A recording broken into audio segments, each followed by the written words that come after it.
watching this transmission. I want to thank everyone for tuning in to another very special and very informative edition of Trends in the Housing Market. Guys, you need to forgive me right now before I go into this. I did get food poisoning last night. I ate a submarine, and I'm not feeling 100%. But someone's going to help me co-host the show today. Got a very important guest. I'm going to bring him on in a few seconds. I want to do a quick channel plug here for you guys, not to forget what's coming up on the channel.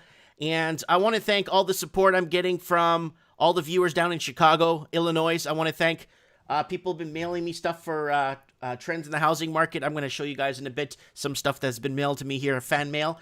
So let's open up real quick before we get our guest on. We don't want to bore him in the green room. So here it is. Let's go to article scan. This is the channel, guys. If tonight, you guys all know it's Steve Saretsky. Guys, don't forget to set your reminders for the Halloween show. We're going to get call-ins and people giving us a 10-minute story of the scariest moment of their lives that they can't explain. Guys, don't forget to shop Teespring. Teespring store has been doing really well. It's actually 25 times better than YouTube.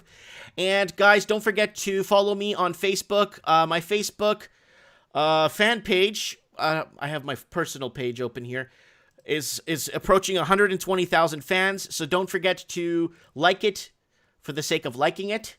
And also, guys, if you want to send me Instagram, you want to send me show tips on Instagram, I'll read your show tips and possibly read them on the show. If you want to come on the show, just let me know.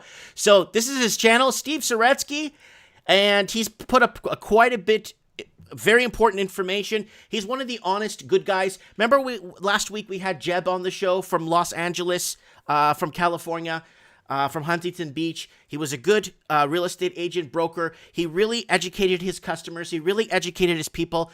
There's a lot of good guys in the fight. There's a lot of good guys in every different angle of this whole real estate thing. And Steve Saretsky is definitely one of the good guys. So I'm going to give you a link to his channel right now in the live stream. I want everyone to go over right now and please subscribe to his channel, please. So he's got a couple of good videos here. Central bank digital currencies are coming to Canada, of course. The bank says they'll stop buying mortgages as price hits record highs. So he's got a lot of good stuff out there. So please go over respectfully and subscribe to his channel. So let's get over to bring him on the show here real quick, guys. Wow, he's got a Sakic jersey behind him. Oh yeah, guys, here it is, Steve Saretsky. What's going on? Home office here. Well, it's good to see you, buddy. Are you working from home? Well, I got an private office downtown, but I'm just back home here for the night, and that's a signed Joe Sakic jersey. Met him in person, so that's so good. Yeah, I was a big fan of hockey. I'm a big Toronto fan. Unfortunately, my dad got me into it, so yeah. My kid's playing hockey. He's 6 and he's hitting the ice and he's doing pretty good. I'm very surprised. So how you been, Steve? You been okay? Yeah, good. It's lots going on. Obviously, pretty active in the real estate space on a day-to-day basis. So that kind of takes up most of my time, and then doing the YouTube channel kind of once a week, kind of keeping people informed and engaged and having some fun there. Have you done a live stream yet where you answer questions live? Not on YouTube. I did like a Zoom call during the pandemic where I kind of like set up a webinar time and we had a whole bunch of people kind of join up and come on and start asking questions, and we kind of bantered back and forth for a couple hours, so it was good. Okay. So let's get a market update real quick in the Vancouver market. So people that don't know, Steve is out of the Vancouver area. He's been there. He's written a ton of articles. I've read quite a few articles for you guys here on trends in the housing market over the years, and he's one of the predictors in the markets, has been predicting what's happening, not post-dicting like some other people come out and create a channel in 3 months and tell the world what's going on when Steve's been saying it for years now. Okay, so let's get a market update, Steve. Okay, let's any recourse on U.S. elections on housing in Canada? Anything? I don't know. I think it's gonna be marginal. I mean, I think every time it seems like every time a president gets elected, you hear everyone saying, "Well, I'm moving to Canada," and then nobody actually ends up moving. I don't think I want Rosie O'Donnell here anyway. So. Okay, U.S. Winter months. Q4 is going to be. I mean, what are we looking at for Q4 year end? Is it trending down? No, I'd say the market. It's kind of segmented right now. It's fairly robust. A lot of activity, particularly for like single family homes. Basically, people families wanting more space. So we're seeing a lot of competition there, multiple offers, bidding wars, that kind of thing. What the area of the market that's getting just crushed right now is the downtown condo and that high rise. Since COVID is getting whacked pretty good. Mm-hmm. But I think overall, when you look at the market as a whole, I would say that the market is really quite strong, particularly considering like the economic backdrop and everything that's going on and all the uncertainty. It's been quite surprising, how crazy it's been. Okay, Steve, let me tie in a delicate question here, okay? Now, we read a Better Dwelling article 3 weeks ago here on trends in the housing market that in British Columbia, they're having a really tough time finding first-time home buyers. So who's buying these properties? Well, I'm seeing for me, it tends to be mostly families. Okay. That's why these single-family houses are all moving, right? Like it's like, I mean, the entry level for single-family house in Greater Vancouver starts at least $1 million. So typically you have to have some equity already in the market, or some help, or higher net worth. Maybe you've been at your stable career for 5-10 years, kind of thing. You've been able to build up some capital. First time buyers, I would say that's a slower segment for sure. The investors are fairly slow as well. I mean, I think the investors look at it and say, well, the rental market's down. The prospects in the rental market aren't that great. And so I think that really what's driving all the activity is just the family end user. Right, you did a video saying evictions, helicopter money is coming to Canada, no borrower left behind. That's a big deal. Yeah. Those are big words. Yeah, just kind of looking at obviously what's going on and trying to figure out what's going on in the housing market. Obviously, we've got CERB checks here, $2,000 a month for basically anyone that wants it. It was kind of rebranded into an expanded EI program. Right. But it's basically CERB that's been rebranded, and I think that's helped paper over a lot of the problems. Obviously, the central banks coming in and basically helping to fund those programs, essentially, in simple terms. And so I think that's kind of helped, because I think without those, without the fiscal side, from the government and from the central banks, I mean, obviously prices would probably be down 20-30% right now. Okay. That was a good point. You tailed off there, and a good point there. Prices would be down 20 points. Okay. Now, can you comment on the structural integrity on the condos and a lot of them having insurance issues? That's a major issue where condos aren't strata isn't securing proper insurance for these condos. What does that mean, like, in the long term? Well, they all have to get insurance because Right. that's under the BC strata guidelines there, but. Well, yeah, what we are seeing is, the insurance premiums are going up quite a bit. So you're seeing, for example, high-rise condos in the downtown market or whatever, concrete buildings that are more expensive to maintain. You're seeing increases of 80% to upwards of, 200% increase. And so that's resulting in higher strata fees. I mean, and then you have some of these water deductibles, right? So, if there's somebody leaks their bathtub and it creates, let's say, $1 million of damage, well, the deductible is going to be, we're seeing the deductibles going from 50,000 to, I've seen 50 large.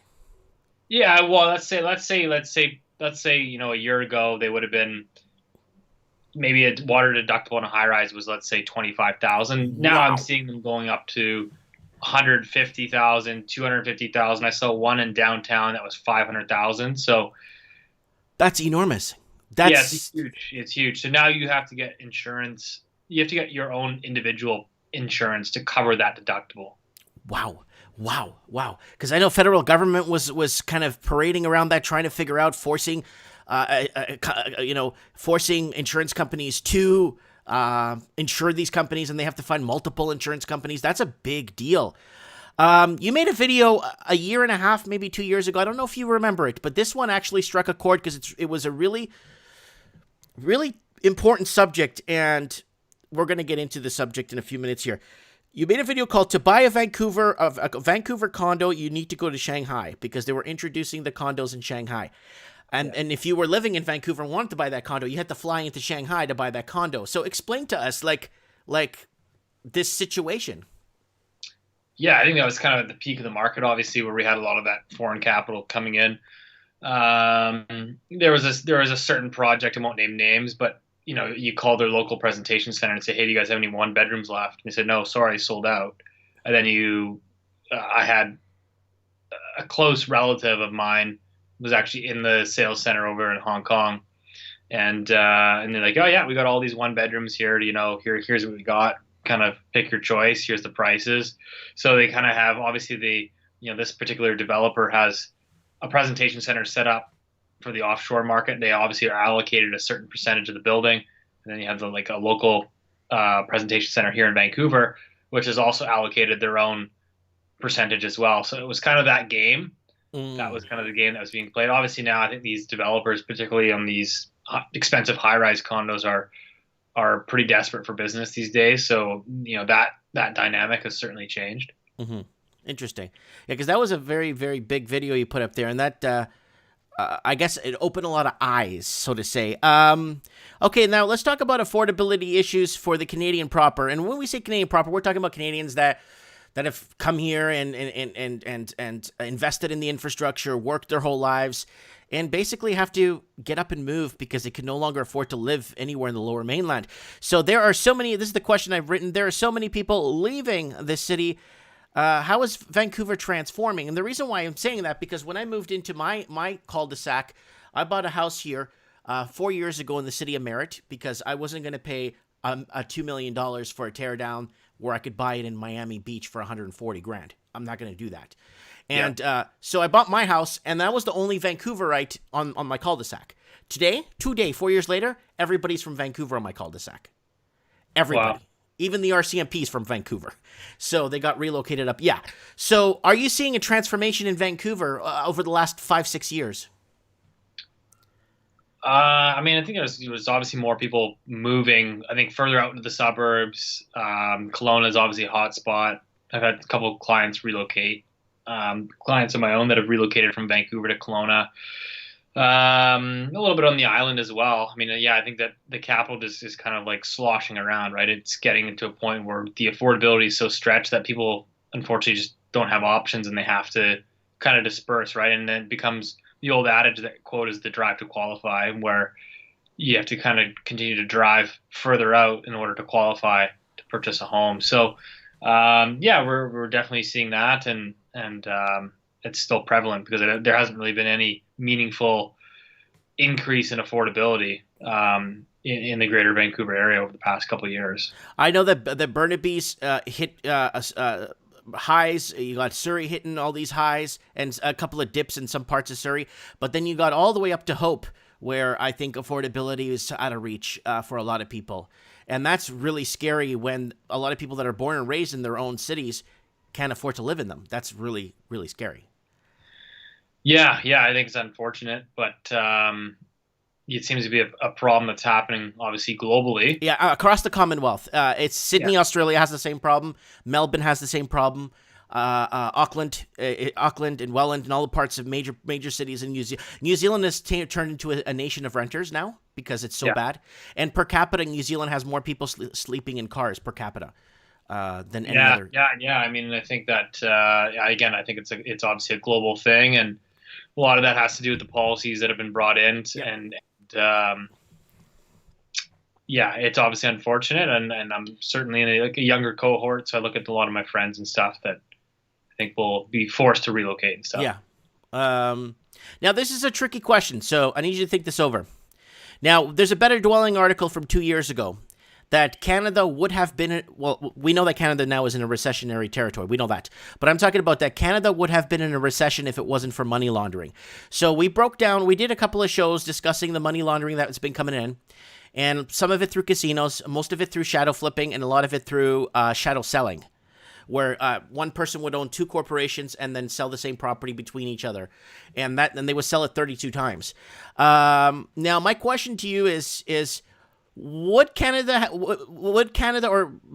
be in a recession a lot earlier if it wasn't for money laundering? I don't know. That's a hard one for me to make that call. I don't have the numbers in front of me, but I think there was certainly an issue there a number of years back, and from what I understand, there's obviously, I don't think a regulatory system is set up to necessarily deal with that, at least from the people that I talk with. I mean, it's just, yeah, again, the way the framework and the system's built here, it's always going to be, there's always going to be money laundering. It's just, from what I understand, it's like you try to do your best to stem the tide. And I think that tide was pretty obvious and pretty prevalent in 2016. 2010, they recorded, this is what the RCMP got from 2010 to 2014, $211 billion laundered through real estate. And that wasn't through integrated layering. That was actually just buying real estate. And that basically got shut down. I don't know if you remember this, Steve, like 7-8 months ago, they shut down the money laundering probe that they had with the RCMP. Yeah. They shut that down. They got up to 2015, and then now they're estimating about $710 billion was laundered into Canadian real estate. That was like what they kind of estimated, right? Australia's around $311 billion, right? And so that's a lot of cash, man. That's a lot of cash. Okay. Now, I asked this to Martin North in Australia. I asked this to a couple of other guests I had on the show, and a lot of them couldn't really answer it, but I'm going to ask you, Steve. Do you think there's enough foreign investing in homes in Canada to a point that even if the Canadian proper, or if Canada, a lot of Canadians defaulted on their mortgages, it wouldn't make too much of a difference because there's so much money, foreign money already in? It's created such a big crater. The crater is so big right now that it doesn't really matter if me and you default because there's already so much money sloshed around in there. And the reason why I'm saying this is because, again, there's just so much, 110,000 empty homes in Vancouver and vacant homes, and then they brought in the vacant home tax. And not only that, those are the only homes that they found that weren't connected to the grid with no hookups. So right. we're looking at a lot. So we're looking at millions of homes across Canada left empty. Now, my question is there enough foreign interest in Canada that even if me and you and a couple of your friends defaulted, it wouldn't make a difference anyway? Because there's so much, like, I guess, salt water added to the fresh water. You know what I'm trying to say? I don't know. I think that's a hard one to answer. You'd have to look at the numbers, but yeah, I don't know. I think it would still matter. I mean, obviously, it's a global city. There's always going to be foreign investment flows coming into the city. Global city, people want to be here. Nothing's going to change that. It's like whatever, like Hong Kong, San Fran, New York. I mean, again, not a great place if you're trying to earn an income and live here, but right. Certainly if you're bringing cash, it's a nice place to be and park your cash. So that's always going to be prevalent, but I think at the same time, it's like, if you have a wave of defaults, it's going to impact the market, because I think what really matters is how much money banks are willing to lend. Right. And so if you get a wave of defaults, I think the banks will probably tighten up. Did you see the Canadian asset sheet the other day? It was going around YouTube. The banking asset sheet for the federal government. It's bought up, I don't know how many trillions of dollars of assets. Oh, yeah. The Bank of Canada's balance sheet there. That's crazy. What is it? Is it mortgage backed? What is that? Well, I mean, there's a whole bunch of bonds that they buy. Right. And treasuries and stuff. But do you know? Yeah. Do you know what it is? Well, yeah. I mean, now they've expanded it to where they're buying, Canada government bonds, provincial bonds, mortgage bonds.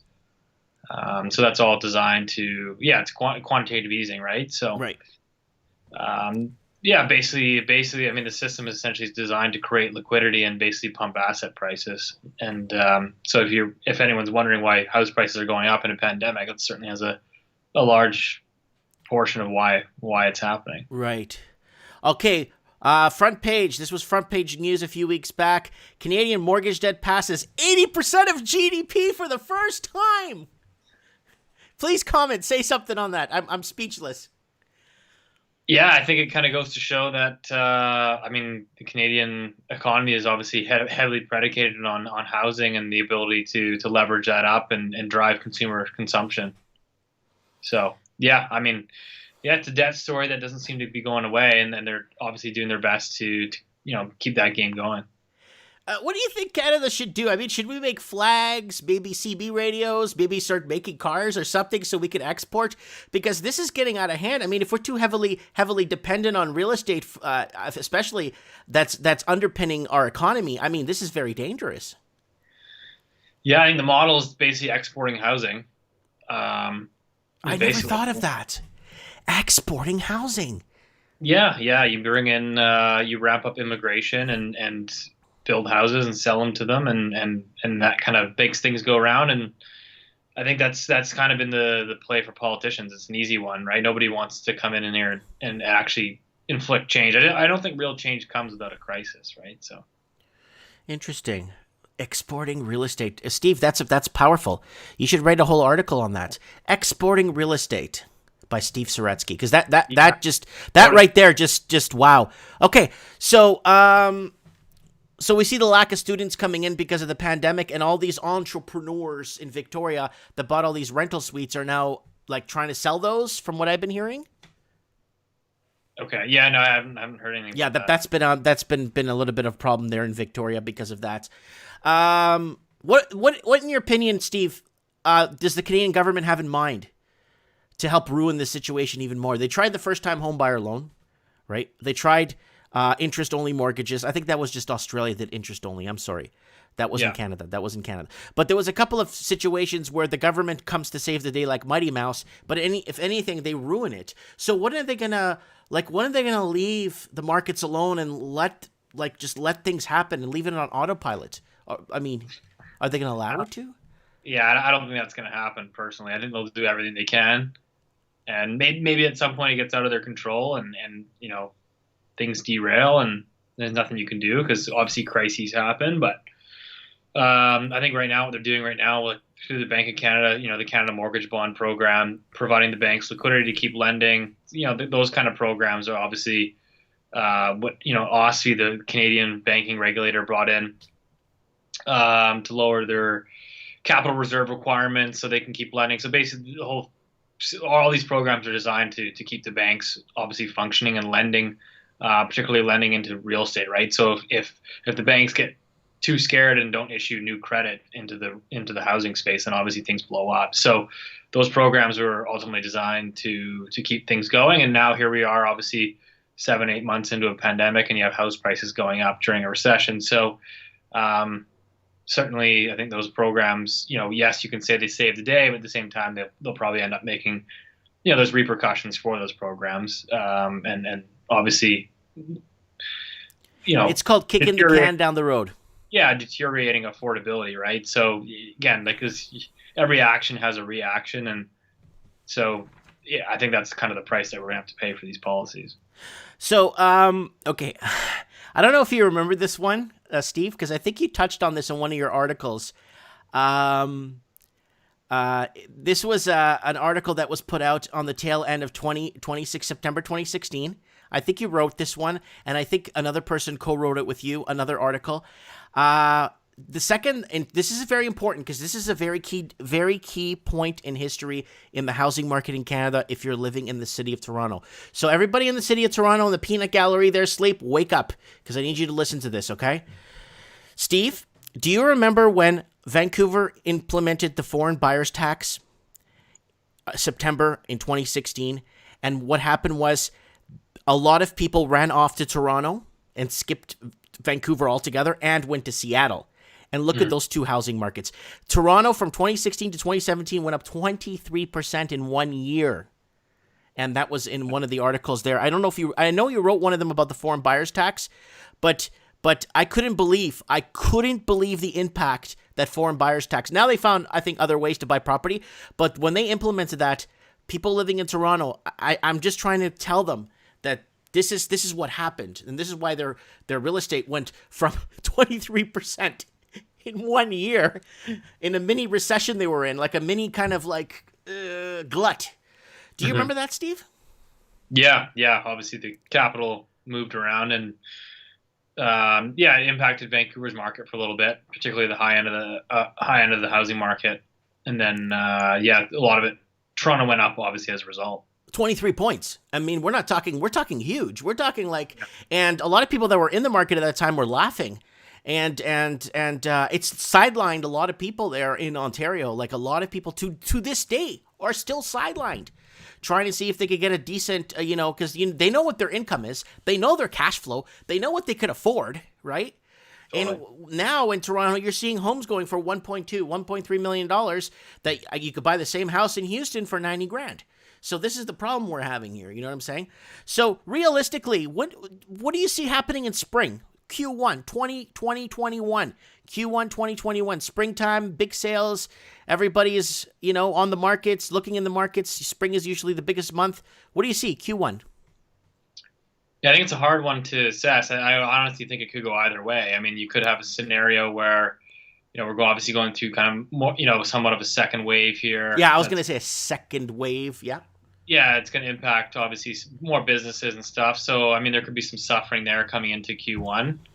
But at the same time, if I look at the supply and demand picture in the housing market, I mean, for single family houses in Vancouver, you have a 15-year low in supply. So, is that supply going to go from a 15-year low to all of a sudden oversupplied in 4 or 5 months? I don't see that happening. It's not the way housing is a very slow moving asset class. Like, you just don't go from chronically undersupplied to all of a sudden flooded with listings. Again, it's not like the U.S. where you miss a mortgage payment and the next day the bank's coming with a foreclosure sign. Right. It's a very long, drawn-out process. So, my personal opinion is I wouldn't be surprised with more 5-year mortgage rates at 1.8%. I wouldn't be surprised if prices are still moving higher in the spring.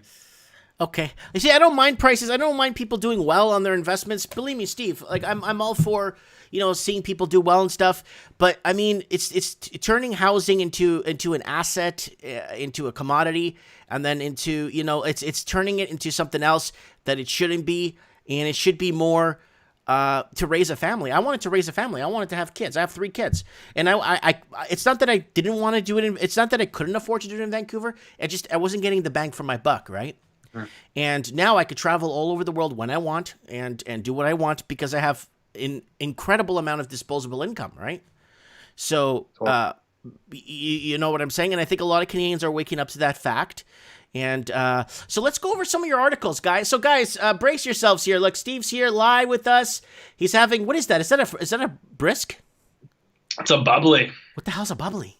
It's like a sparkling water. Oh, it's a Vancouver thing then. Yeah, I know. I gotta get some work done after this. Otherwise, it'd be a beer. Oh, okay. Let's do this really quick. Let's look at some of your articles here. Here it is, guys. Steve Saretsky. Don't forget to subscribe to his channel. I'm going to put the link in the live chat. I need everyone to get over there and subscribe right now.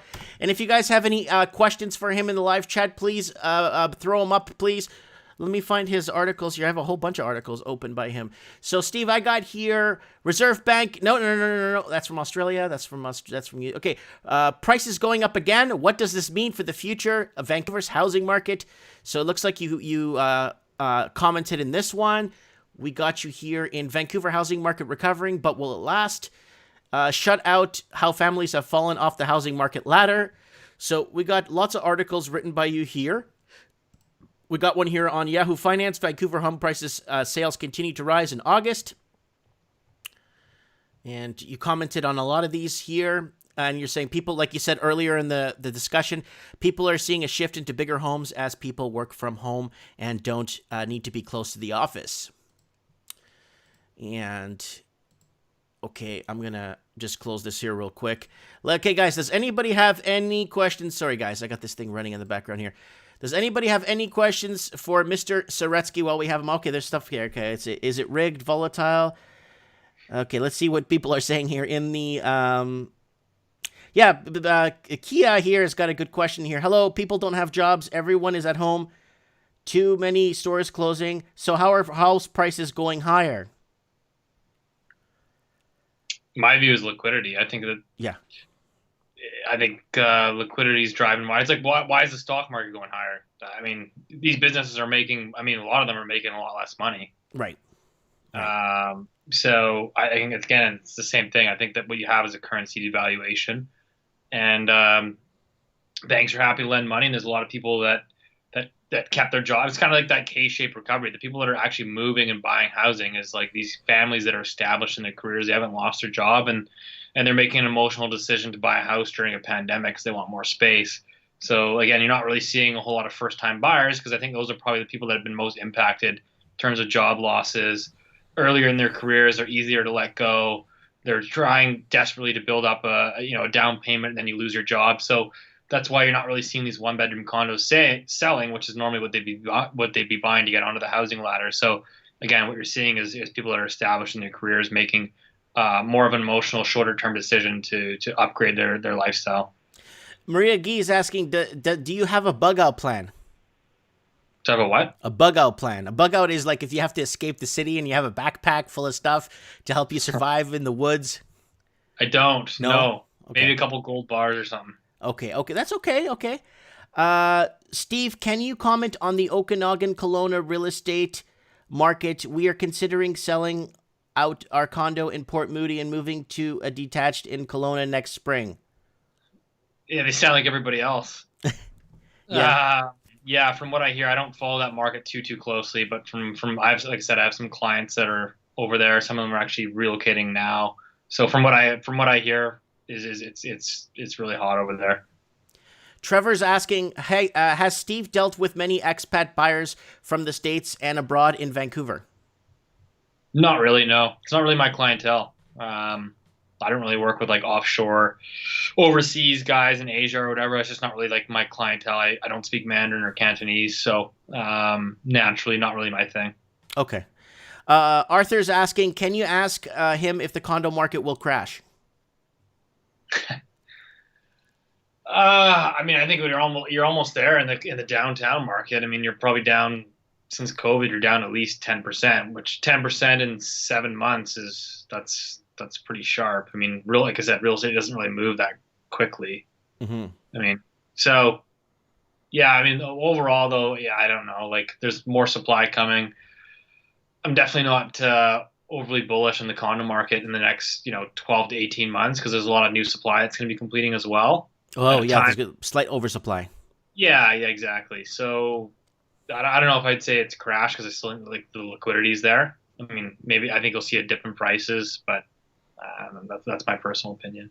Low Roller Scratcher is asking, do you collect sports cards? No, but I know they're booming right now. Okay. I got some old hockey cards. Do you? I don't know if they're worth anything though. Oh, okay. If you like Joe Sakic, I think I have something in my store from him. I'll just mail it to you.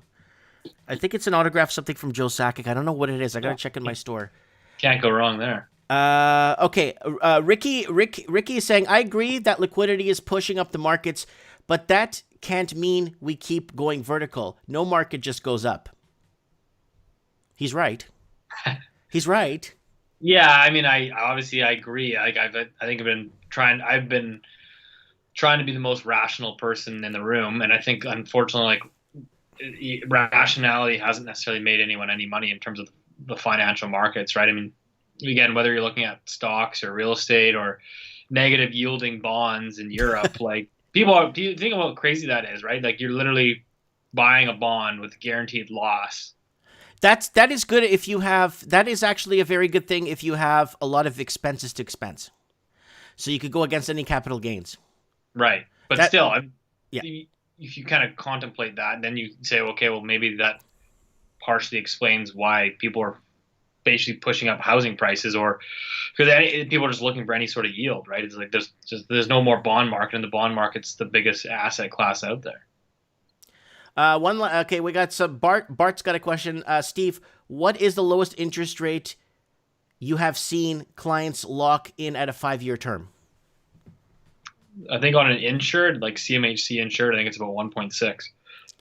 Okay, that's 1.6 is not that bad actually. On $1 million, you're paying what? On $1 million, 1.6, you're paying $16,000 a year in VIG, in interest. Yeah, something like that. Yeah. It's roughly about $17,000 in interest. That's not bad, but still, I mean, you're gonna pay it off. That's the question, right? All right, let's see who we got here. A lot of people asking questions here. Okay, so Red Pill Millennials asking, but what's going to happen when those transitional buyers dry up and when the boomers have to sell and millennials and Gen Z can't be first-time home buyers? That's a good question.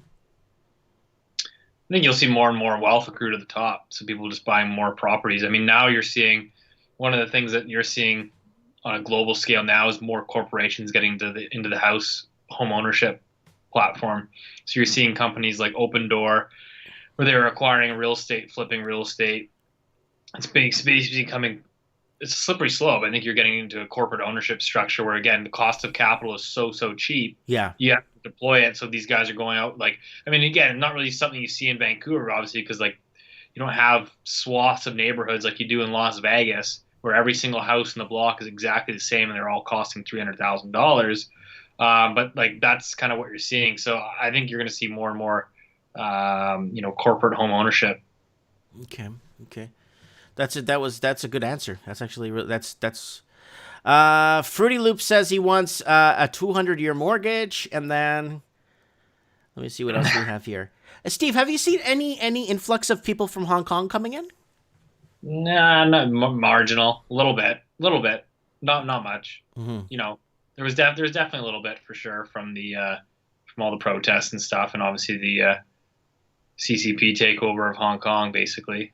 So yeah, a little bit. I mean, I don't think it was enough to necessarily move the market. One person's asking here: are you seeing a lot of people fleeing to the United States? I haven't had anyone move. No. Okay, to the United States, nobody. Okay. Fruity Loops is saying Vegas is a hood. All right, let's get real quick personal with you before we wrap you up here. Let's ask. Okay, I'm not going to ask what your favorite sport is because we know that. What's your favorite ice cream, Steve? If you have to pick one, what's flavor? Man, I don't know. I'll go with cookie dough. Really, cookie dough? Actually, Oreo's pretty good. Oreo? Okay, I figured you more for a chocolate guy, triple chocolate. Like a chocolate Rolo would be good. Yeah. Okay. Travel destination. Hawaii, Maui. Really? Yeah, big Maui guy.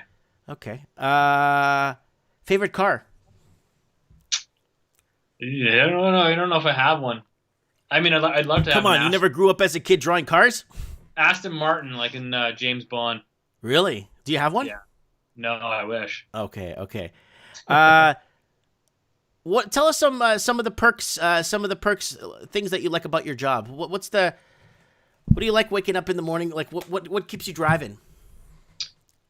Well, I enjoy like the personal sort of branding side of sort of trying to build up my name and obviously the credibility, and I take that quite seriously, and really just the ability to communicate with people and like yourself on YouTube, do these conversations, try to help people like.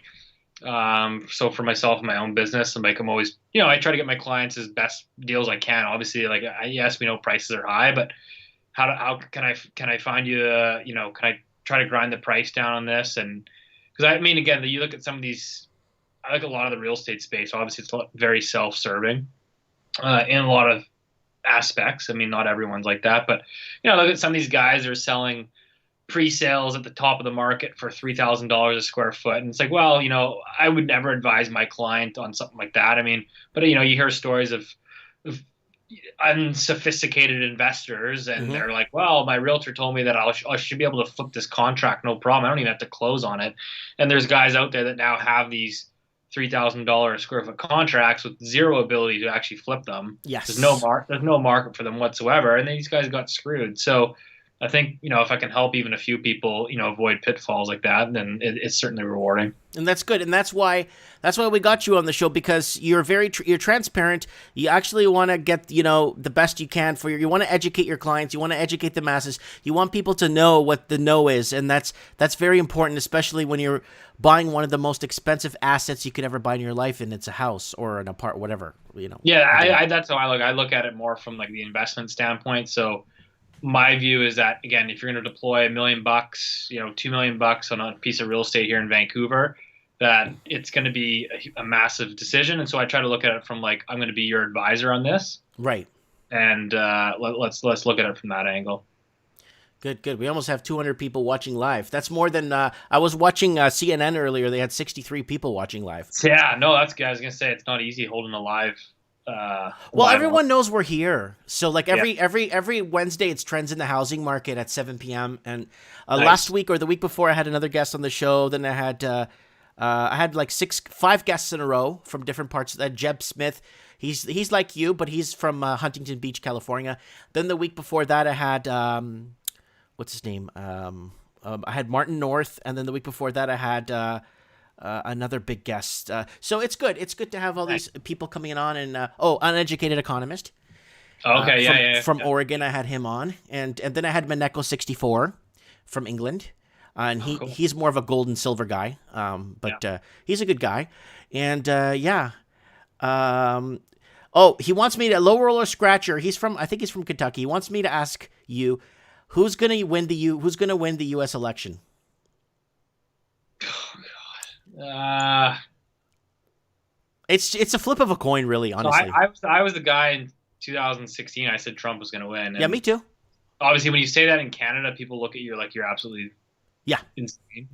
No, I knew Trump was going to win that. Even when he went down to the wall the first time he announced he was going to run, and he had a hat on, and he went down to the wall to look at the Mexican and American wall and blah blah blah. I told everyone. I even made videos up there from 2016. I said Trump's going to win this one. People laughed at me. People really ridiculed me. I'm like, no, he will win this. Not because he's got the angle down, right? Yeah. I think he's got the people that he knows behind him. Like I think it's like the silent majority, right? Like obviously, I don't think it's politically popular. Like it's not popular on social media to proclaim that you're supporting him or voting for him, right? So I think that there's kind of like that silent mass. I don't know. I had him in 2016. I'll go with Biden this time. I think that I just don't. I don't know. I think it's gonna be. I think he probably would have got it, but I think the pandemic and the economic recession and the pain that the country's in now, I think has kind of derailed his hopes. But that we'll see. Yeah. All right, Steve. I mean, you pretty much. Oh, and you want to touch on anything CMHC? They've been announcing a few things lately. Anything we need to know on CMHC? Not really. I mean, I personally am a fan of Evan Siddall. I think that he's come in and done the best job that he can in a system that is not conducive to change. Right.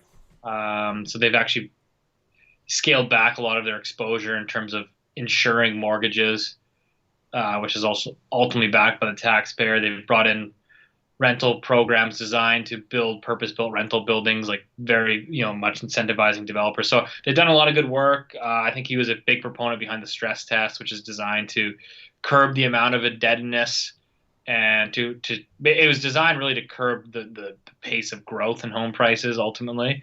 So I think he's a thing of that. So I think he's done a lot of good things. I think that he missed the mark a bit on his forecast, but I think I give him kudos for making that bold prediction. I have an important question here from Tarek. Ask him if he thinks banks will extend the mortgage deferral. I think they'll work with people on a case-by-case basis. Okay, we're looking at. And I think case. the next thing was when housing wobbles, or let's say it keeps going up.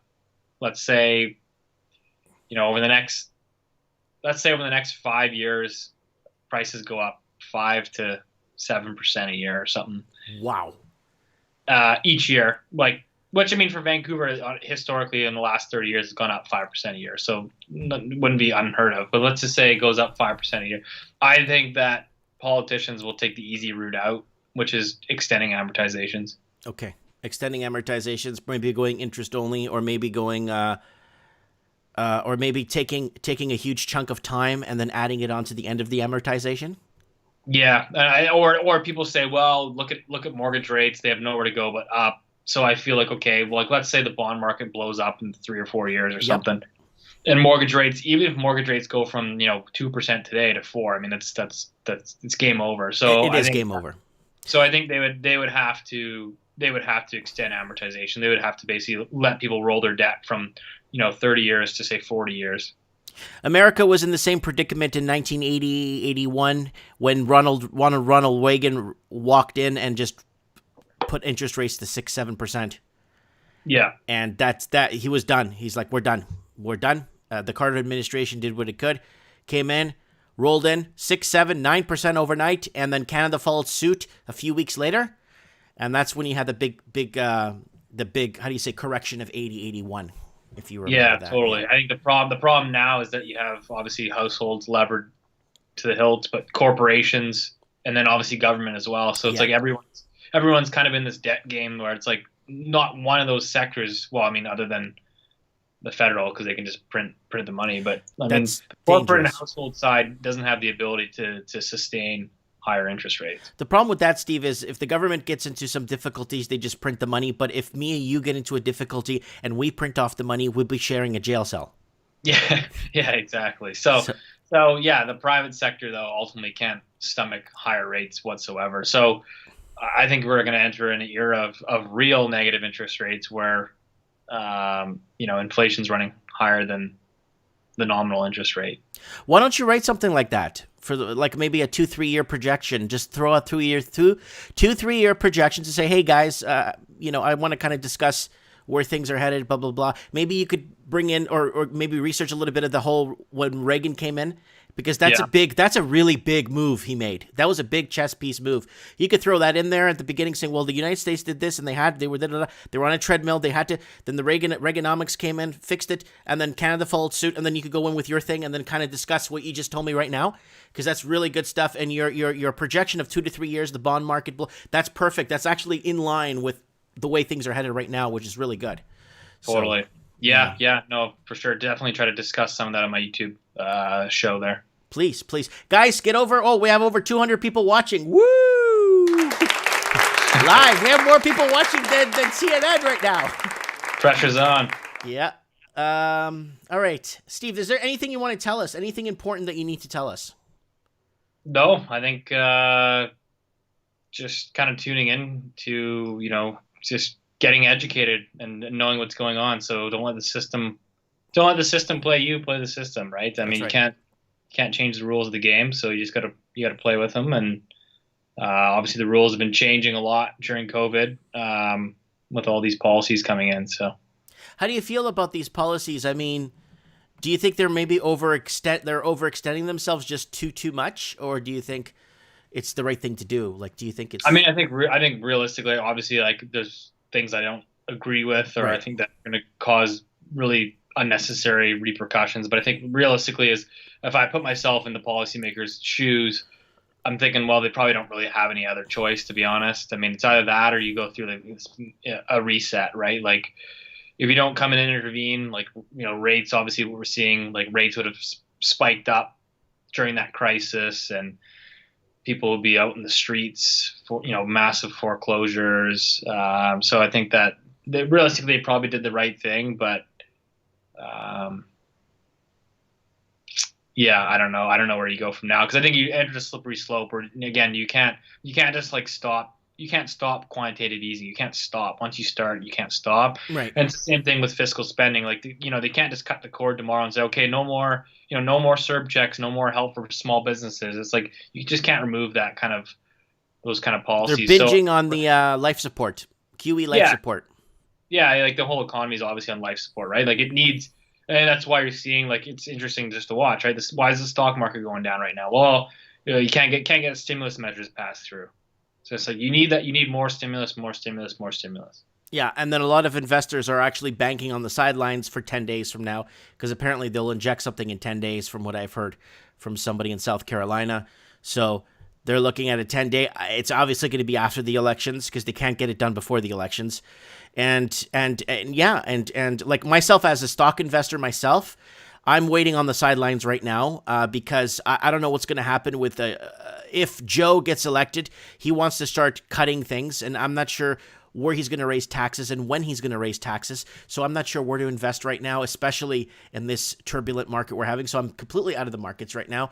So I've been kind of side watching things from the, passenger side of the on the plane, just watching the window as you fly by. Yeah, totally. That's what I've been doing lately. So, yeah. All right, Steve Saretsky. Well, it's been a blast, man. It's been 50 minutes, and it's been a good 50 minutes talking to you, and you've covered a lot. We've covered a lot of ground here tonight. If you ever want to come on Trends in the Housing Market, let me know. I have a show every Wednesday, or if there's something you need to announce or something you want to get out, let's say outside of Vancouver, like more outside to Australia, and there's a lot of people in the comments now from Australia and New Zealand, because the time difference there is like afternoon. It's Thursday afternoon there. Okay. So yeah, we'll do something again here maybe towards the end of the year or something. Whenever we could anytime we just you got me on Skype, you got my email, and we'll talk then. Okay. Sounds good. You take care. Stay strong, eh? Thanks for having me on. All right. No problem. Take care. Stay strong. Bye. Yeah. Bye. All right, guys. That is Steve Saretsky. Vancouver real estate. And this guy's good. I'm telling you, this guy's good. This guy looks out for his clients. Yeah, you know, he's got to make a living. Everybody's got to get by. Well, he's, you know, making a name for himself. He's got, all right, let's go to a really quick channel plug here, guys. I'm going to plug his channel again. Guys, don't forget to, again, subscribe to the channel. Don't forget to set your reminders for Spooky Halloween, guys. I'm going to have to cut tonight's show a little bit short. Let you know when I'm going to go off. It's just I got food poisoning yesterday from a Subway sandwich, and it was just, I knew something smelled funny in it, and now I'm really paying for it. I didn't even open my shop today. I got my wife to put up a sign saying we'll reopen tomorrow, but I've been very sick. I've been really fighting this today, and I've been really conserving my energy for tonight for you guys, so I could be here with you guys tonight. Teespring, guys. I've been selling a ton of stuff on Teespring, so if you guys want to go on and buy something, go ahead.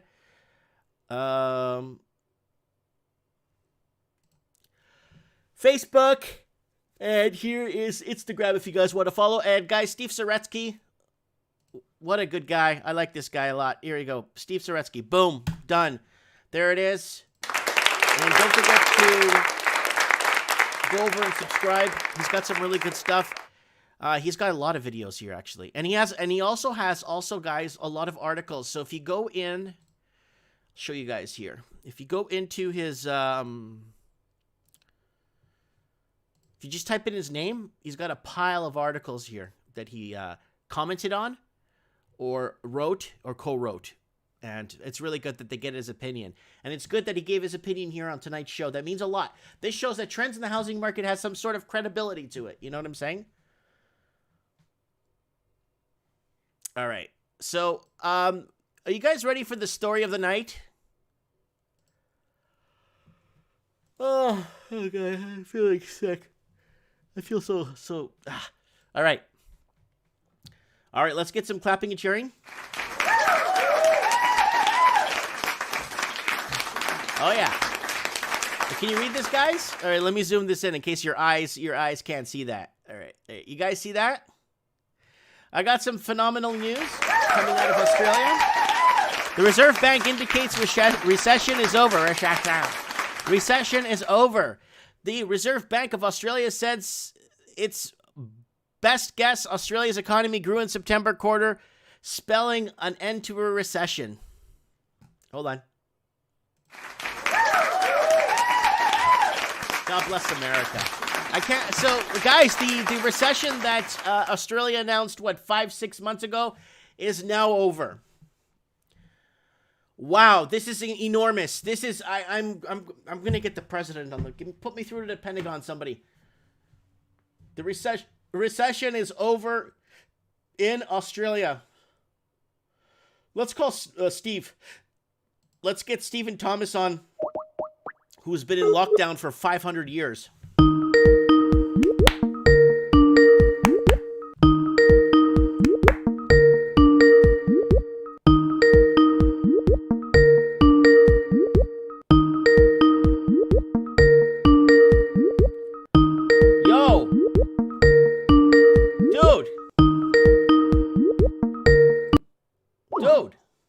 Where's this guy? He's on lockdown. He can't be outside of his house.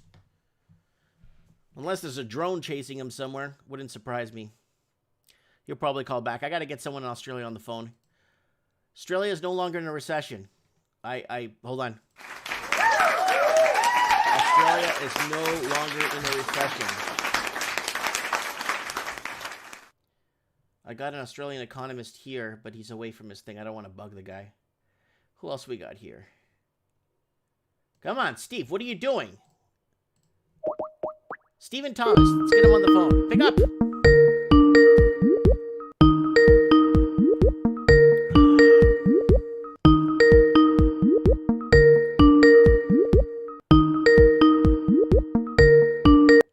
He ain't picking up. I just wanted him to comment on this. This is really nice that the Reserve Bank indicates recession is over in Australia. Oh, look at this guy. Look at his hair. It's over, guys. Central banks in regions such as far north Queensland, which are heavily reliant on overseas tourism, will likely struggle while international border remains closed. So there it is right there. All right.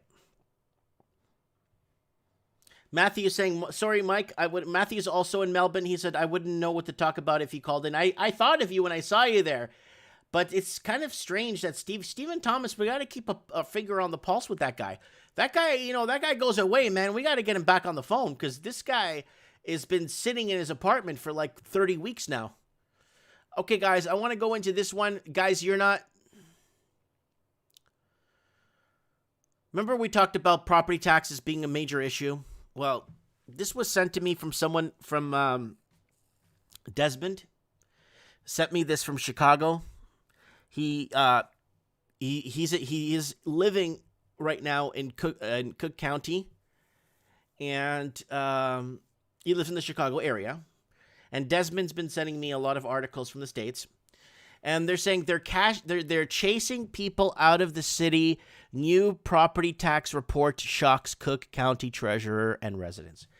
So property taxes are going nuts. And why Chicago? Why Illinois? Well, there's a reason why, guys, and we talked about this before. The city of Chicago itself has 5 layers of government, 5 layers of pensions that they have to fulfill. Right?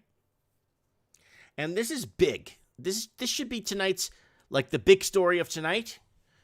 Of stories. This should be the big story because this is major. I'm going to read it in a second here.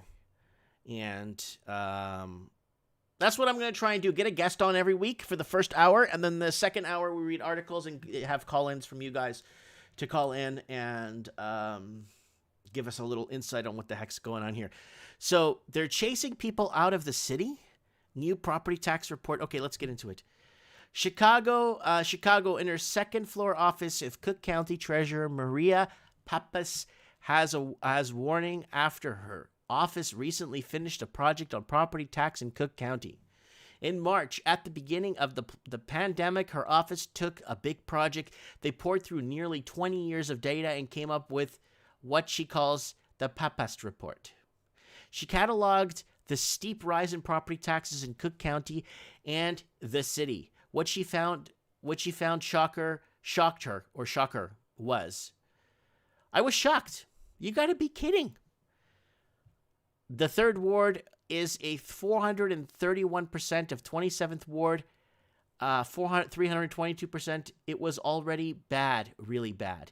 Since 2000, the cost of living has gone up 36.3%, and wages have gone up 58.6%, while in suburban Cook County, residential commercial property taxes have gone up 87.1%. In the city, they have gone up 114.8%.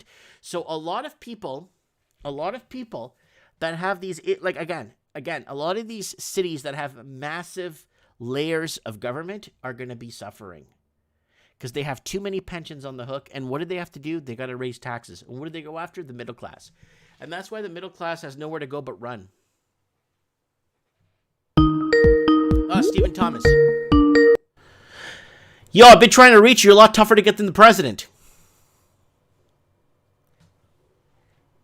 Steve? Oh, we're not getting him. Hold on. He's got to go by a window there. He's got to stand by his window.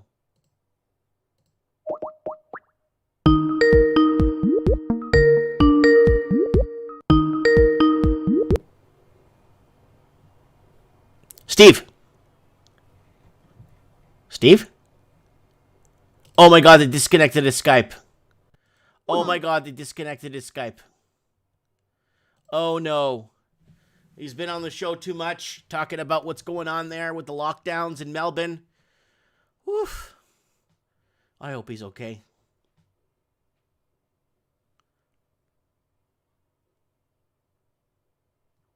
Okay, somebody's writing in Arabic here. Steve! Something wrong with this connection here, guys. I know Australia's got one of the worst internet connections across the Commonwealth. I know Australia is the worst. Yeah, I'm getting a little bubble here saying Steve Thomas's internet is too weak. That's too bad. He'll try calling again. So we got Arabic writing here, a lot of Arabic writing here in the comment section. I'm not sure. I can't see it. It's too small. Be we ka ale we be mili. I could barely read any of it. It's too small. I could read a bit of Arabic, by the way, if you guys didn't know. I've been around. So the Ravens in the comments, Mary Gee's in the comments, Heart Sweets in the comments, Blunt News is in the comments. Your gut is feeling FOMO, Raven. For the love of God, just wait it out. Maybe just a small stack to be in. It could tank for months. Yeah, listen to Blunt. He knows what he's talking about. All right, let's try and call Steven again. One last time for good luck. It rings, but he doesn't pick up. Steve, are you there? Steve? We're getting no answer from Steve, guys. I'm not sure why. Steve's connection is too weak. Please try again later. Okay, maybe he's in a basement somewhere or in a trunk of a car. Who knows? All right, so we went over this. I kind of wanted to get him on the phone to ask him what the heck is going on with Australia and is no longer in a recession and AAA score or rating.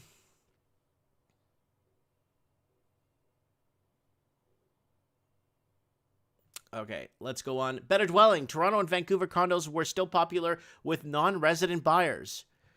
Okay, so Toronto and Vancouver condos were still popular with non-resident buyers.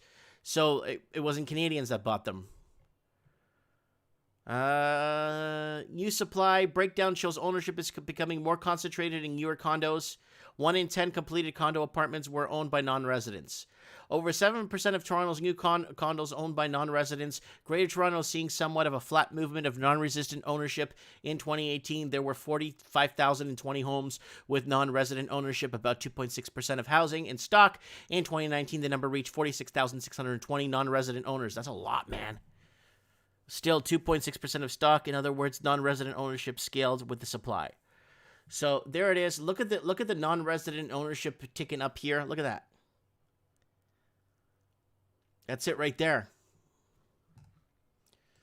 All right, we can't get Steve Thomas on. Let me see if we could get who else is in Australia that's on? Everyone's off. I think that guy's still in jail. Hold on.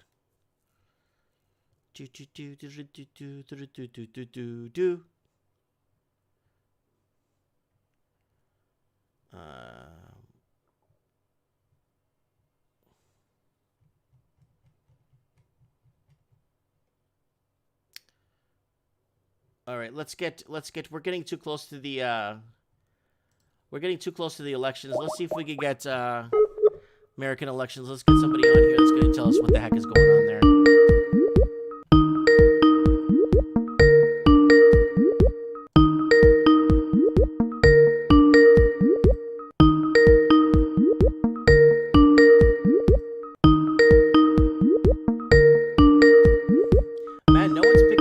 Tonight, where's everybody tonight? So I got people sending me samples for Mike and the Night songs, by the way. Few samples for Mike and the Night songs. Oh, here we go. Yo, Dex, how you doing, buddy? Hey. Yeah, man, can you hear me okay? Yeah, I can hear you perfectly. How you doing, buddy? You doing okay? Yeah, trying to stay healthy. How's your health? You know how it is. I got food poisoning yesterday, man, and I'm paying for it, man. I'm paying for it right now, buddy. You have no idea. I know, right? It's amazing, but I think that's what the mission is that they're doing to us, is that they're trying to drain us so that we get sick and they can shut us down, and they lock down Germany. Market falls 5% today, and yeah, man, I woke up early because I was super excited because the market was crashing, and I had a couple of short positions. Me too. I shorted El Dorado yesterday before the market closed. I shorted El Dorado and U Gold. I gave you the tickers. Yeah, I know. I would have done that too. Like I said, the thing is, it's like, man, like I said, it's just the agenda. We know what's going on, but you know, uh, if we keep, it's like you have to find people who share common interests with you that can put the heavy armor on and deal with trying to make things, because like literally, like every day it changes, and we all want to go to work. Like I said last time, we want to go to work. Like we don't want to have to deal with this on a daily basis. No. And it's tiring. You can hear it. We're getting sick. We're not getting sick over no virus. We're getting sick. It's literally, it's like this. It's new virus, and literally that's what it is. I really feel like that's what it is. But with the market, that's what they do. They just feed off of it. And I told my friend, this is what they're going to do. And I tell people, I'm like, yeah, this is what we're going to do. But, technology wise, if you watch today, they're trying to control everything. Like literally, I know what's going on. Like I know, like Google, my friends work for Google, and they're at MIT. They're recruiting people to work for the intelligence community. They're watching the channels. I know exactly. That's why I don't want to put my picture out there, because I don't want to even be gaslighted for saying something that they consider not to be acquiescence to their nonsense. You know what I mean? Whether it's just how their whole system is made. Like even if I have clients, like one day they're like, they're nice, then they I find out the truth. I call them out on it. Everybody wants to be fed these lies, right? That's why we have a liar in chief. We have a president who's, if you have no idea. Like I could go on and on about my history. Like we didn't even get started. I got ripped off with Trump multiple times. I was an investor with him and his hotels. And they stole, because he today in the news, the Chicago, the Cook County, he robbed the taxpayers. Did you see that article I just read? Yeah. Property taxes, this is the Middle Class Disappearing Act. This is the Great Houdini Middle Class Disappearing Act. People are asking who's on the call. Guys, this is Dex from the Florida Keys, who is taking the time to be with us here on Trends in the Housing Market. And okay, so now let's get on site with I mean, we're what, a few days away from this election. This is a big deal. But I'm going to tell you something, okay, Dex, and I really want you to really take a step back and think this over, okay? Yeah. It doesn't matter who wins this thing. It really does not, to be honest with you. I know. It's the same. It's the same rich people, Rockefeller, Rothschild, right? It's the big political government. It's the big presidential reality TV show, is what it is. Yeah. It's what it is. $6.99 a month. That's what it's going to turn into. Everybody sign up to Donald Trump's YouTube channel, $6.99 subscription. Yeah, but what's happening here is. I don't think no one's coming to save the middle class anytime soon, and until there is some sort of retaliation or some sort of where the going gets tough and people really start, putting the line the line in the sand, and finding out where people's priorities sit. And I'm thinking that I don't want to get too hectic here on trends in the housing market, but the middle class is disappearing all over the Commonwealth, even the United States. And when they're taxing us to death, but you could afford to pay those taxes, then what's the point when you can't even live? Yeah, I'm literally, I've been sick for, how many times I've had these viruses? I'm sick again. Last week I was sick. That's why I'm probably, we don't, you can tell. People are sick, you can tell, and it takes a lot out of us. We don't talk properly. Sometimes, I can tell. You could just tell. But anyways, this is what it's not about weakness or giving in. It's about having strength right now. Mm-hmm. We have to be strong. And I like how you say that to people when you finish the conversations. You're really a leader. We should have you as a president. That's what I was thinking. Oh Have you no, as- because the problem is no, it wouldn't work. It would not work out. Like for someone like me, a working class citizen, entrepreneur, small business owner to be president, they'd take me out quick in a heartbeat. Oh yeah, no, I like I said, I want to put Remember my Ross picture out Perot? there. We talked about Ross Perot a million times on this channel. He was the next John F. Kennedy, but then he was threatened by the other administration outright, and his family was threatened, and he had to step down. And Ross Perot would have been your president. Yeah, well, Ross Perot was, I've never voted. I don't want to vote. Like, I'm not going to vote, right? I mean, I have my opinion, right? And that's democracy. Nobody can tell me, don't, because if you say it to my face, you don't know me. I'm from New York City, and like people on the internet, they want to say things that they normally wouldn't say to my face. And Right. and I'm from New York, and I've been gaslighted because I put, I've done things when people say to me, and then they retaliate, but they don't come at me straight. They come at me, and people are messed up, man, and it comes into the whole system with the economy too. Because if I want to get, if I want to do anything in business, next thing you know, somebody's going to try to, they're going to try things. They're going to do things that are like all the time. I run a commercial bank, right? And I deal with customers from my college. I paid $50,000 a year to go to college, right? My college got shut down because of the corruption. They were stealing money from the endowment program, and I knew about it. I had Chinese spies because I had a nuclear facility that was next to the college, and I worked on the computers in the college, and I was catching spies sneaking off the Department of Energy, and I was going back to them and telling them, hey, you guys got this guy stealing secrets from your laboratories. So I've been in this whole bubble for a while, and I moved out because I don't want nothing to do with that whole thing. I don't want to be involved with them. I took my business and I get some referrals from, obviously you want to build a network of people that from back. That's how you get, I'm working real estate and everything else. I've talked to people in real estate, for 15 years. So I can call people and I'm like, hey, you remember when we talked about real estate 15 years ago? Yeah, it wasn't where it was now, but when you got it, it was cheaper now, cheaper then than it is now. So let's work together. And I didn't get their business from the start, but I pointed them in the right direction, and they made money, and then I get their business. Right now I've been sitting on my hands. Like I said, I'm not doing anything.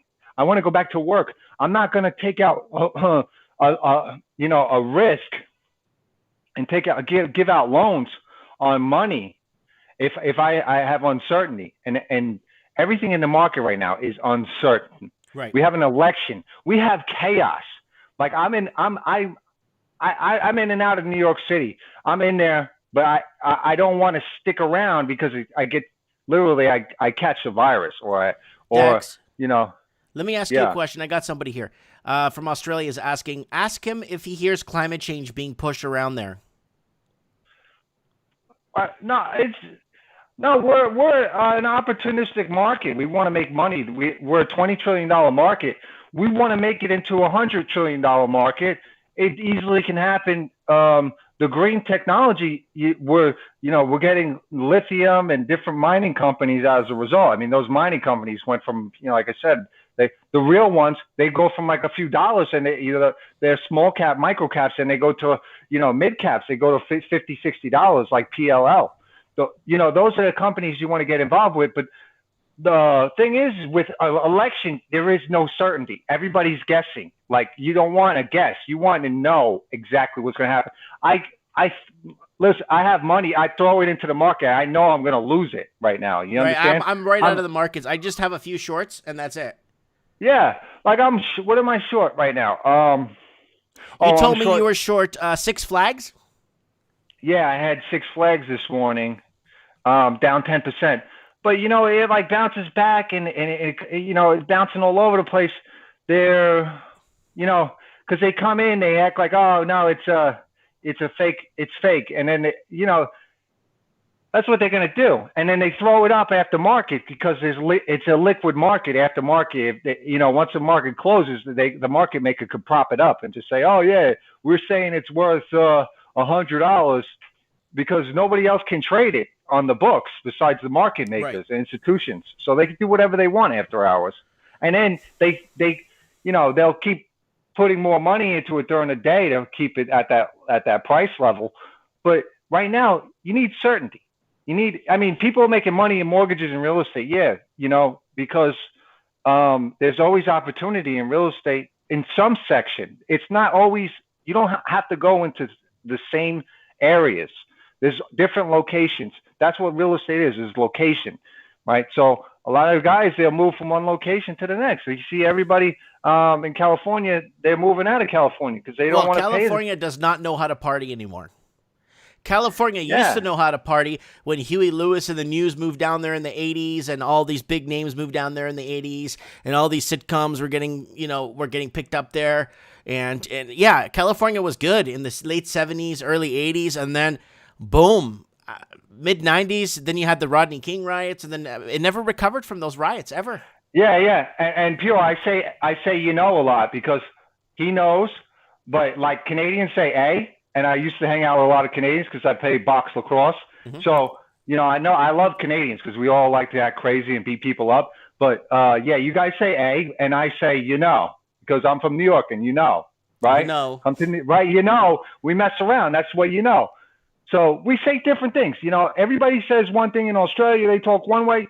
Don't judge nobody. You understand? But, if I go to work, right, I got to deal with the same crap. People are racist in America. People are racist and they judge people everywhere. So if I want to go to work and I'm putting my time in right now, I don't want to have to deal with that nonsense. No, well, no. I lived in Florida. I lived in Florida for like 5 years, 6 months or something. And I've never had no racial ever, like me towards anyone towards me. It was everybody was like I lived in a really good gated community, and there was people from all walks of life living there. I got to practice my Spanish. Everybody just loved each other. There was no, this animosity. Yeah. Like, I say, a lot. Yeah. My family will make fun of me. They do. Cause my family did work. They're vice president of a publicly traded bank. And my brother works for the feds. So, my other cousin works for another agency in the feds. So yeah, I probably shouldn't work in a bank, but I try to go in the military. But at the end of the day, we're going into a war, okay? Whether we like it or not. We're having major issues with China. If Trump gets reelected, I told you, it's doomsday. It's apocalypse. We're going to go after them like no other. They've been doing things to us. We don't like it. They've been robbing us nonstop, of stealing intellectual property. And, it's going to happen. It's going to happen. They're coming into Australia. Like you said, they're doing all different crazy stuff. They're taking over the seas. It's bound to happen. And, I'm very religious. Okay. That's why I say don't judge. I'm not really religious, like crazy religious, but right now in these kind of times, you need to have faith, right? So I turn over to faith, and I'm watching all these channels, and all these religions got all these radical theories. Everybody's just like the market. They're like the stock market or real estate market of religion. So now everybody's saying, no, China doesn't have a faith, so they're robbing all the world, and and that's what the market is. And I'm trying to find, I would love to call people up, and I'm self-employed, but I'm dealing with it. And we all know in America, right? Because in America, we have different programs. They have the Paycheck Protection Program. Right. Okay. I'm a commercial bank, right? So I lend out money to other businesses too. Like, I don't just do real estate deals. I do everything in banking. So I give out capital. That's what I do. If you want money, I have to underwrite it. I have underwriters. I have assistants. I have this and that. I outsource it to other offices and other teams, and we give out money. We don't, we can't compete with 1% interest rate that the government put us out of business. So they give us a Paycheck Protection Program. They want to give us funds at 1% money. So now now I have to rely on them to give me this money and then I have to like pray every day that my business, I can go back to work. You understand? Like I don't know if you guys in Canada are dealing with the same situation, but everybody that I'm dealing with, that my team, we're like, yeah, did you get your paycheck protection program money? What are we supposed to do? Yeah, we're not loan sharks, okay, Papa? We give out money, okay? That's what the world does. We need working capital, right? You want a real estate deal, you want a mortgage, we give out money, right? So everybody needs money. Nobody wants to talk about getting energy from money, but yeah, we all need money, right? I've never been a loan shark, but I fund deals. I fund contracts. People want to make $1 million and they don't have funds to cover $500,000 in expenses. I cover the expenses so that they can make $1 million and they can get rich, and then they brag about that's what their lifestyle. Oh, I'm rich and famous, but I had to pay money for it. Yeah. If I had, if somebody offered me money and I was going to make money, I would do it too. And you guys are dealing with UBI. UBI is pennies on the dollar. You're not getting any money. I mean, everybody's like, hey, UBI. You get that dead on to the books, right? Yeah, listen, you see, Canada's a little bit different, and I told you, if you've been watching the trends in the housing market if you've seen it before, you know that the average teardown house here is like just around $1.2, $1.3 million, right? So Canadians are even if interest rates go to -5, we're not going anywhere. None of us are in. Like in the province I'm in the province of British Columbia, we can't even find first-time home buyers anymore because nobody could afford to get in the markets anymore. So we're very heavily dependent on lots of money coming from overseas to keep our economy going. That's how Canada's set up. The Canadian proper, we're like, the Canadians look down at America and say, holy crap, I wish we were more like America. I wish we were more free. I wish I could move to another city and just start a new life. You guys in America are lucky because there's so many cities you can move to. Whatever you like, your taste, language, whatever you want to do, you guys are so lucky in America. And that's why I don't know why they're rioting and breaking crap up. They're going crazy. You have no idea. You saw them. They're running over the police in their trucks. They're it's crazy. You can't even imagine. It's so yeah. You guys don't know me, but my father's locked up. My father killed somebody, and it was all because of the financial crisis. Back in 2006, I was going to tell you last time, but my father, and he's in prison, and this whole virus thing is fucking nonsense, And he was getting free phone calls, so he was calling me, him out because my brother's a cop, and I was like, yeah, we're talking about my brother, and he gets all pissed, and he doesn't want to answer he doesn't want to call me anymore. Yeah. We're all dealing with something. I didn't make $1 million because I try to do the right thing. Like, I try to be a faith-driven person, and at the end of the day, all I'm doing is saving souls. I'm not making $1 million. I want you guys to know that. Yeah, I worked at Lehman Brothers, but I left. I was screwed over. I got a settlement from them and the other guys I worked with at the bank. They had to give me $50,000 to walk away because they screwed me over, and that's why I tell my story about what they did with because.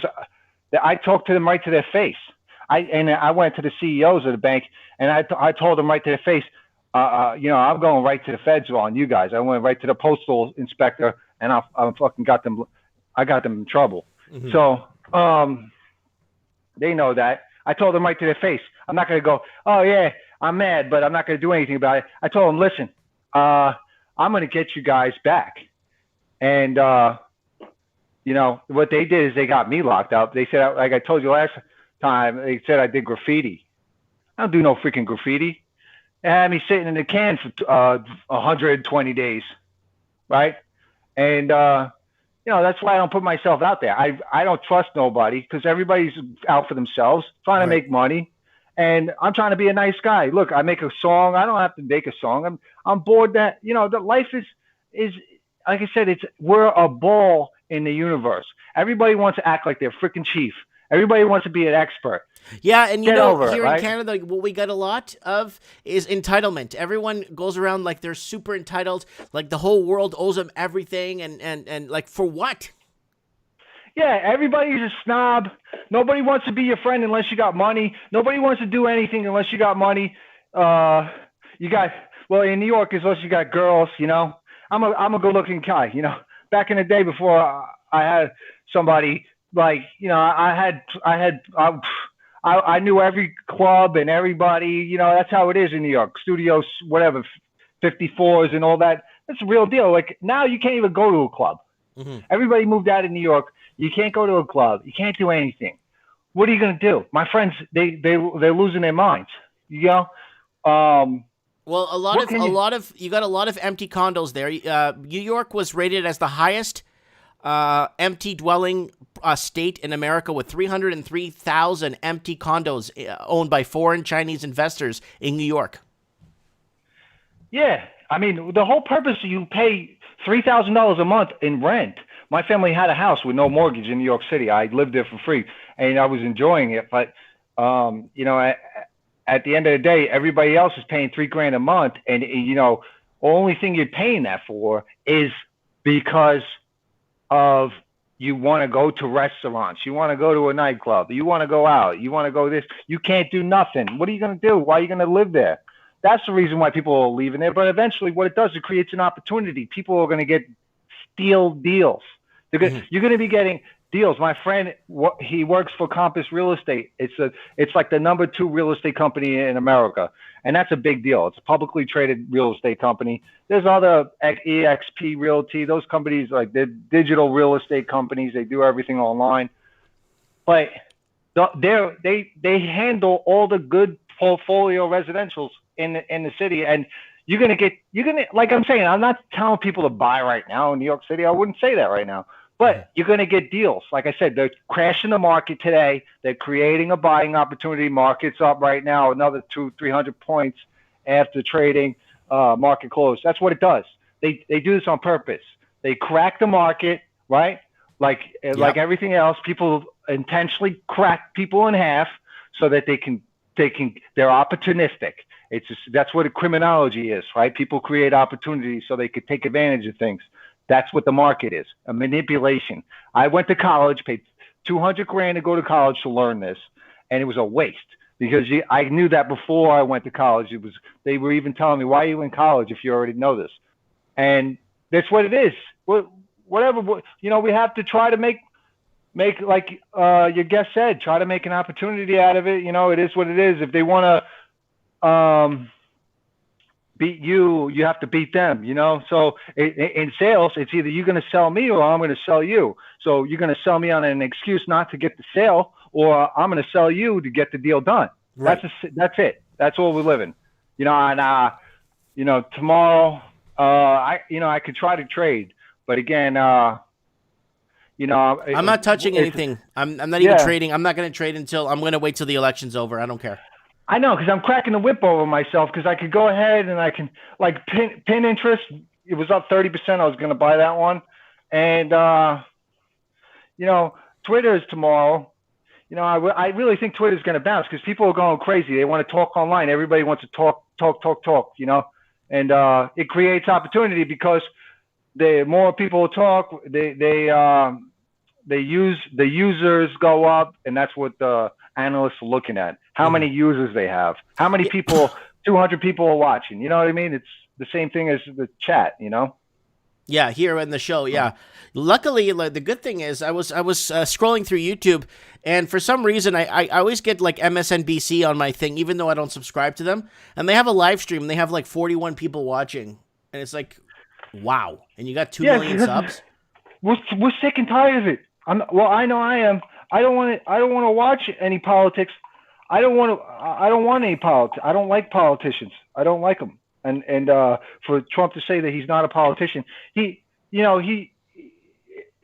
things that he's done isn't right. But I'm trying to get my money back they took from me. That's what we're dealing with. Was they want control, so they create these. People are opportunistic, including people who run politicians. They want to take your money. That's why we have taxes, right? It's an extortion. They want our money. Well, those property taxes we saw in Chicago is crazy, man. Mm-hmm. Like there was, I think I kept. If I continued reading the article, it went up. Like a restaurant was paying, a commercial property was paying $17,000 in 2000, and then now they're paying $83,000 now. They are the worst. They will make you pay up front. Like before you even go into business, they want $50,000 to open up a business. They say, oh, you have to pay your taxes up front because we don't want to have to come for, we don't have to chase you for the taxes. Get the heck out of here. That's like the mob. That's what they are. That's why I call them. That's why they're going after Peter Schiff, because he says that they're saying because his father wrote a book called The Federal Mafia. Oh, wait, you blasphemy. You're a heretic to us. They go, oh, well, I mean, come on now. If you're not seeing this from 20 miles away, their logos. Just look at their logos, okay? I don't know what each Canada's logos are, but look at the logo. If I have a company, right, look at my logo. My logo is American flag, right? I'm a true American, right?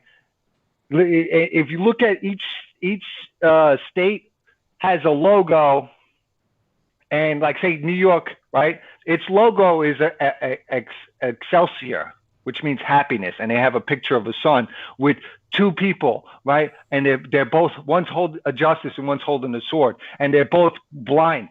So it's blind leading the blind into happiness, right? And you got other states, Maryland, right? The Virgin, and she's standing on a fool, And it's just a game. That's what you're doing. We all know what they're playing, and it's based on each company. My company, the state, has its own company, right? The municipal corporation. So if they mess with me, I take them to court. Yeah, I've done it before. Mm-hmm. If they mess with me, I'll poke them in the eye, and I'll say, hey, judge, guess what? These guys are messing with me, all right? And I can't go and punch them in the face because they're the ones that are controlling the whole extortion game. They want my money. So that, we just got to play the game. Yeah. And I know, I don't go around trying to, I literally, I don't talk to anybody. I don't talk to nobody. You see me in the street, you wouldn't even notice me, right? Because I don't want to talk to anybody. But you guys are in my field of industry, and I like it because, again, it goes with the times. We're all sitting home. We got nothing to do right now. Everybody's on social media, Twitter stock, Pinterest stock. Everybody's looking on social media. The stock is up 30% right now after market. I said this the other day in our call. They're going to drive up. Look at Snapchat. The stock is up 100% in a week, right? It's another social media stock. Why? Because everybody's sitting home. Guess what happens? These stocks double in a couple of weeks.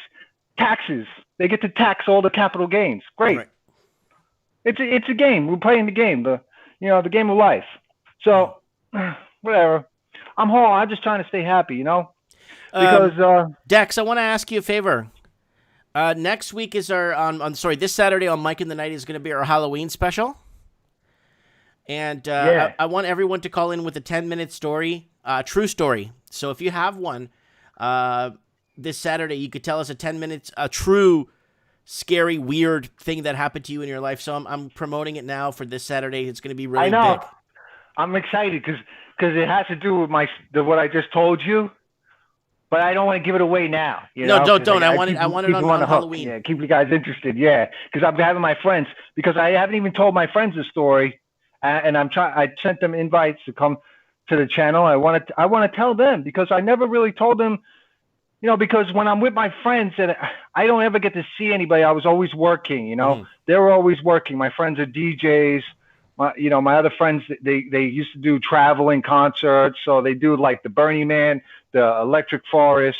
We don't get together that often, So I don't really get to tell them what's going on, and times change so rapidly all the time, Yeah. So I feel you, buddy. Yeah. Trust me, I feel you. I know what's going. I know, but stay in the light, keep your target in sight, and. Yeah, man. Thanks for calling me. I wasn't trying to get on the show, but I'm excited for Saturday. I don't know if you like that song I made. I That don't was a know. good song. That was a good song. Yeah. You know, once in a while, Dex, you got to say, forget about it. Forget about it. Forget about because it. at the end of the day, they're all going to try to kill each other. Like that's what they did. They tried to kill Jesus. Everybody is just it's already written. And in my name, it says read the transcripts, right? Because like in your name, it says too big to fail, right? We already have a predetermined destiny. So everything that's already going to happen already, it was in God's plan. Right. Right. This last week, market's selling off, and the week before that, and my friends are trying to I lost $5,000 on Tesla, and because my friends are trying to convince me, they like, oh, battery day, and I don't really care. Forget about it. Yeah, forget about it. $5,000, who cares? But it's not like I'm rich. I'm content. And other people want to brag. Oh yeah, I got this house. I got 4 properties. I got 10 properties. I'm making passive income. Nobody cares. If I had $1 million, I don't think anybody would care. I would have to buy $1 million doesn't even buy you a house in Vancouver. Right? I mean, come on now. And you know what? I feel like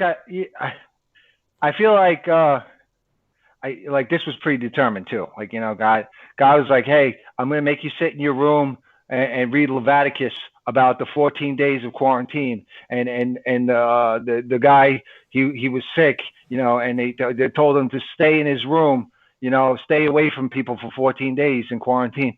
That's what we're doing. Like, I mean, and I sent you the thing with Hell's Gate, and that has to do with highly classified documents. Yeah, New York City has a Hell's Gate, and they recreate, the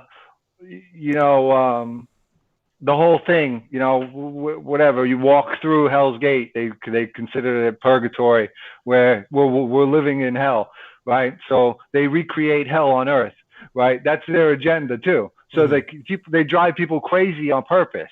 That's why people are rioting.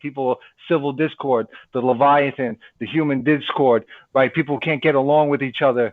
They're creating this, and then they're profiting off of it because they're taxing social media. I mean, come on now.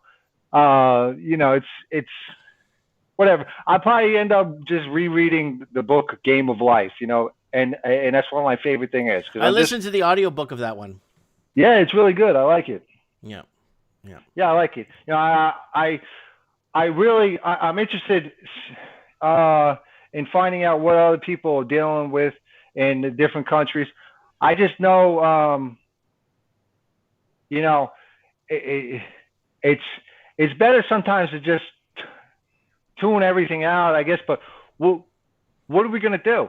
We have nothing to do. Dex, lately, I've been watching a lot of biblical stuff lately too. I've been like in tune with I'm Roman Catholic, right? And I've been in tune a lot with a lot of biblical stuff, listening to audio, biblical audiobooks. I don't know. I've been just really making it right with God right now lately. That's how it's been for me too. I've making it right, and just it's not that I have this horrific past that I have to pay for. Like I've always been humble. I've always helped out people. I've always, been there for whenever anyone needed it. You know what I'm saying? So it's like I'm not worried about that. I just feel like that all this science bull crap and all this other bull crap that they're trying to shove down our throats. I think that in the end, I think it's our soul, it's our conscious, our consciousness is the only thing that's not been fabricated or made or genetically evolved. Like, they talk about, I was watching something on evolution and how, evolution does this and does that, but when have we seen anything in the last 100 years genetically modify? Oh, we haven't seen anything. We don't know anything. So then how does evolution work then? And then they were talking about how did evolution create our subconscious? Our subconscious is our soul. Yeah. Right? Yeah, the soul. So psychology is basically in Greek the soul. But how could evolution create our subconscious? It's virtually impossible. No, evolution isn't for. It's not. See, that's the thing. I told my family this 20 years ago, before when I was watching Facebook in 1998, and it was like a message board, but you put your avatar, right? And I was like, oh, what is this Facebook? Oh, wow. And I told my family, like, oh, you're gonna see this technology evolution, right?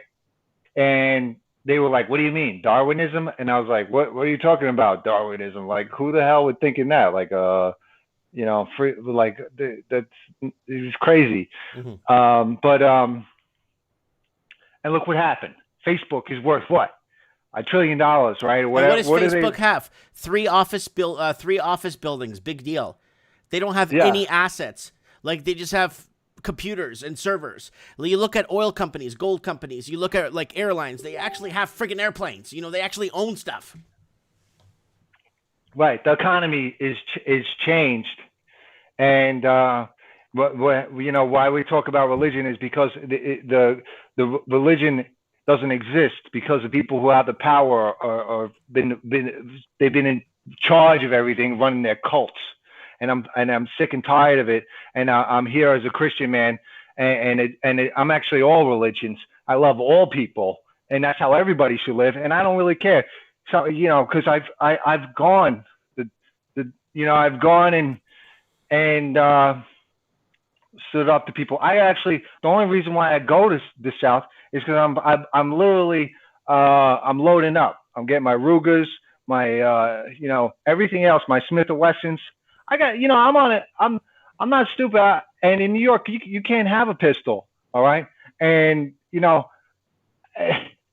I'm not going to go out and carry it back to New York. But most of my friends, we got some interesting artillery for a reason. We know what's going to happen. We're not sitting in the house, not protecting ourselves. All right. And we all know what's going to happen. It's going to happen real soon. Like I said, 2003.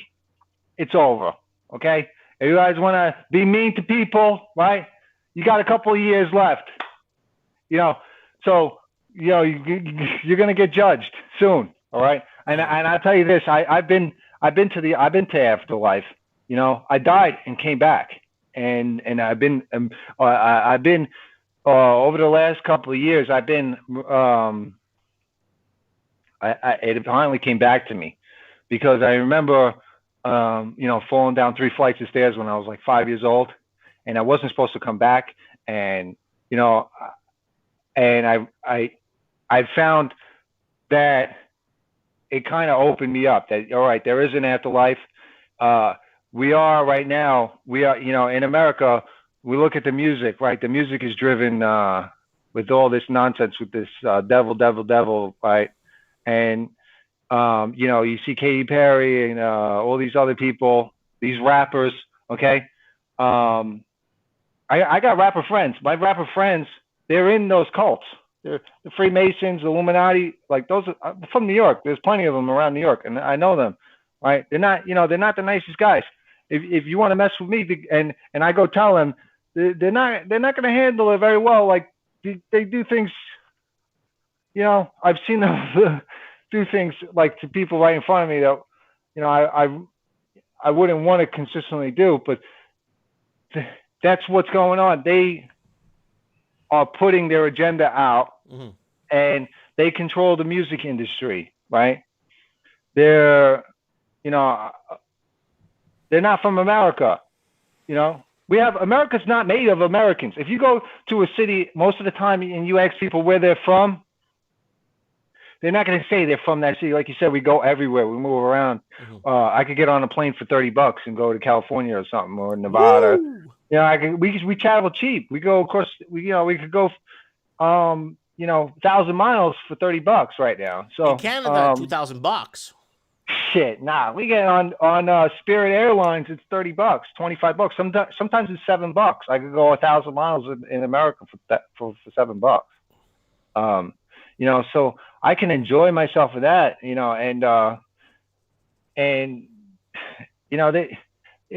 the people come into our country. All my friends, they're not from America too. Like I got a lot of people come in, and they kind of act like they run. They're like, I'm like, you didn't grow up here.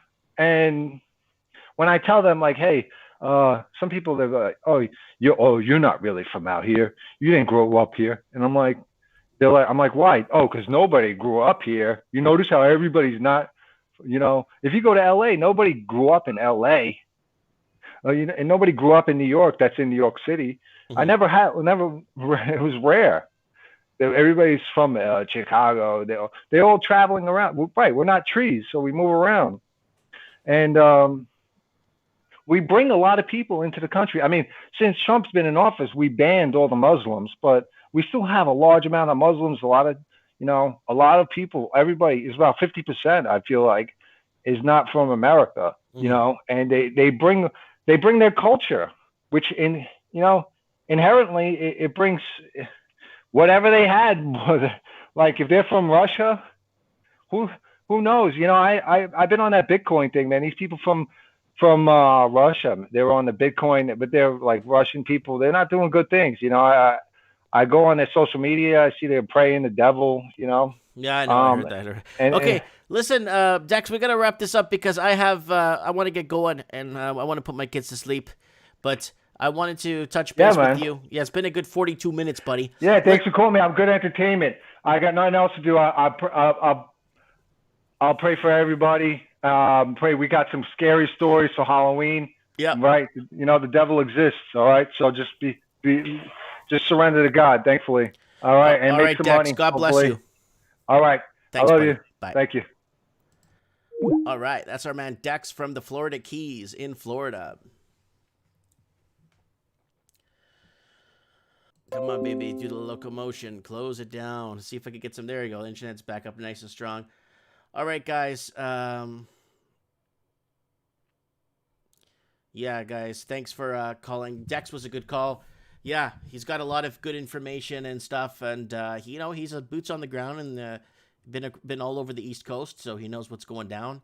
He's connected to so many cool people, which is really good. And again, Steve Saretsky, thanks for coming on the show. Legendary guest Steve Saretsky was the first guest on the show, and he answered our questions and did a really good job. So, anyways, guys, I'm not feeling well. I got food poisoning yesterday at Subway sandwiches, and something smelled funny with the meat. I don't know. They don't make subs like they used to, guys. I don't know. I used to like having a nice meatball sub with that nice big bread. Now they finite everything where it's all, I don't know what they put in anything anymore. Yeah. Anyways, guys, let me know what you guys think in the comments. I'm gonna sign off again. Pray for me. Let's hope, guys, that I have a lot of good energy for Halloween. Because, yeah, Matthew Eloy, fan mail. I want to do it on Mike of the Night, but there it is right there. Matthew made this for me, and the reason why you don't see that is because the green screen, but it says Mike in the Night. See if I can get it like over my jacket there or something, and you can't. But yeah, he sent me this from Australia. I'm gonna bring it up again on Mike properly on Mike in the Night because it is a Mike in the Night fan mail. Yeah, Quiznos is better. We don't have a Quiznos here in Merritt. So if anybody wants to partner up with me and open a Quiznos. Anyways, guys, I'm going to go to bed. Thank you so much for your support. Thanks for being here tonight.